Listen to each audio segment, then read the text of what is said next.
तर कसं आहे फॅमिली, आज सकाळी सकाळीच आहे ना वावरात आलो होतो. कारण की आपल्या वावरात ड्रिपच राहायचं होतं म्हणून ना जुगाड केलं. मग पप्पा दिलं बसून. त्याच्यानंतर आवरलं डायरेक्ट भेरडापूरला गेलतो कारण की आपल्या मामाशीकडं. आणि त्याच्यानंतर या बहिणीच्या पिल्लाला दुकानात नेलं आणि तिथून डायरेक्ट आहे ना त्यांच्या गावातल्या हनुमान मंदिरात पाया पडायला गेलतो. आणि हनुमान मंदिर तर इतकं भारी होतं ना, तिथं गेलो एकदम भारी वाटलं. त्या मला आहे ना ब्लॉगमध्ये यायचं म्हणून भोला ब्लॉगमध्ये घेतलं आणि डायरेक्ट छत्रपती शिवाजी महाराजांच्या आहे ना मूर्तीचं दर्शन करायला गेलो. येऊन डायरेक्ट घरी आलो आणि गावात कटिंगला गेलतो. हे डायरेक्ट टक्कलच करून आणलं होतं बाप्पा.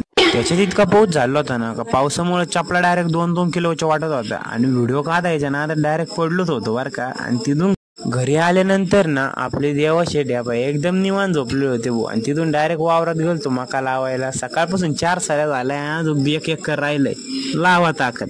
त्याच्यानंतर रात्री आज मम्मीचा वाढदिवस साजरा केला. तेवढं आपलं फॉलोचं पहा.